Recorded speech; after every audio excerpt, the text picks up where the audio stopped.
Good morning friends, I am advocate Amit Kumar Gupta.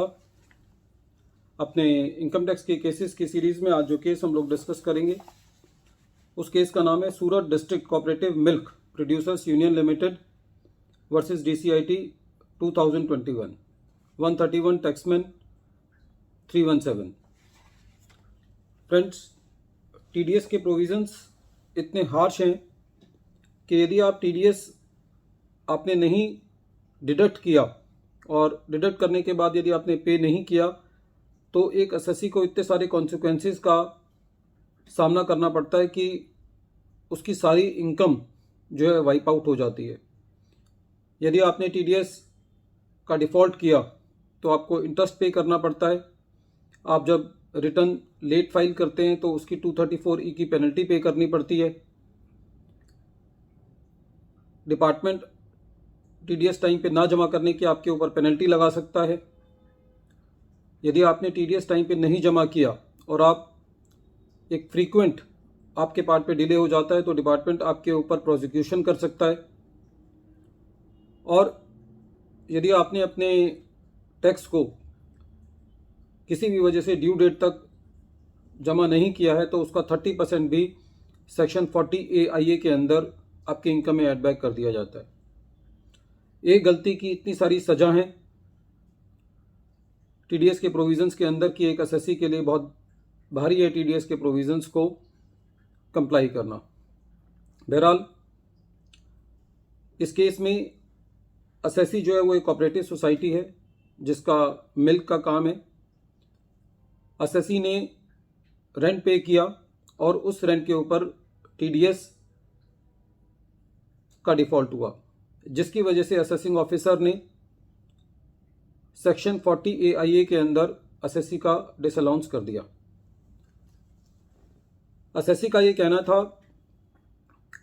कि जिस भी पे को एसएससी ने रेंट पे किया है उसने वो सारा रेंट अपनी इनकम में कंसीडर कर लिया है और एसएससी ने एक चार्टर्ड अकाउंटेंट का सर्टिफिकेट भी सबमिट किया था इस बात के लिए कि जिसको रेंट पे किया गया है उसने सारा का सारा रेंट अपनी इनकम में ले लिया है और उसके ऊपर उसने टैक्स पे कर दिया है।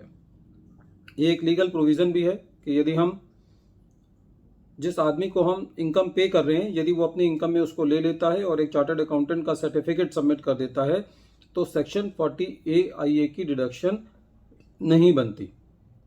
लेकिन जनरली असेसमेंट के अंदर सुनवाई कम होती है।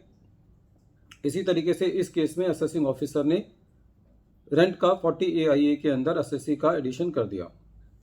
मैटर CIT अपील के पास गया। एज यूजुअल CIT अपील ने EO के ऑर्डर को बरकरार रखा और एसएससी को अपनी इस छोटे से लीगल पॉइंट के लिए ITAT जाना पड़ा। ITAT ने ये डिसीजन दिया कि there is a legal provision if the payer pays income to the payee and payee takes that income into his computation of income and pays the tax on that and produces a certificate of chartered accountant regarding that. The certificate should say that the income has been taken into the profit and loss account and the assessee has paid tax on that. Then it will be a sufficient compliance on the part of the payer for the TDS provisions. कहने का मतलब ये है कि यदि SSC से TDS का provision में डिफ़ॉल्ट हो गया है और जिसको इनकम पे की गई है उसने उसको अपने इनकम में ले लिया है और वो एक CA का सर्टिफिकेट दे देता है कि ये उसकी इनकम में ले लिया गया है और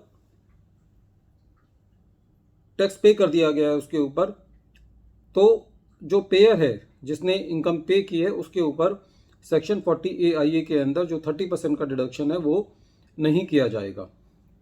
इसमें एक छोटा सा पॉइंट ये है कि डिपार्टमेंट जो है वो इंटरेस्ट क्लेम कर सकता है। उदाहरण के तौर पर A ने यदि B को 5 लाख रुपए का रेंट पे किया और B ने उस रेंटल इनकम को अपनी इनकम में ले लिया है, तो जब तक B अपनी रिटर्न फाइल करता है, सपोज करो B ने अपनी रिटर्न लेट फाइल करी है या जब तक उसने अपनी रिटर्न फाइल करी है तो जिस डेट पे TDS काटा था और जिस डेट पे उसने रिटर्न फाइल की है उस पीरियड का इंटरेस्ट जो है वो उस जितना टीडीएस का अमाउंट का डिफ़ॉल्ट हुआ है उसके ऊपर पेयर को वो इंटरेस्ट देना पड़ता है। ये बात क्लियर है। लेकिन जो 30% का डिसअलाउंस है वो नहीं होगा यदि पेई ने उसको अपने इनकम में ले लिया है। तो इस केस में जो सूरत ITAT थे उसने एसएससी के फेवर में डिसीजन दिया और जो सेक्शन 40A IA का डिसअलाउंस किया गया था उसको डिलीट कर दिया। Friends, at the end of my this video, I appeal to you that if you like my channel and if you feel it that it is useful for you in handling your income tax cases, then you may subscribe my channel and press the bell icon so that you may receive the future notifications of my deliberations on the new cases. Thank you, friends.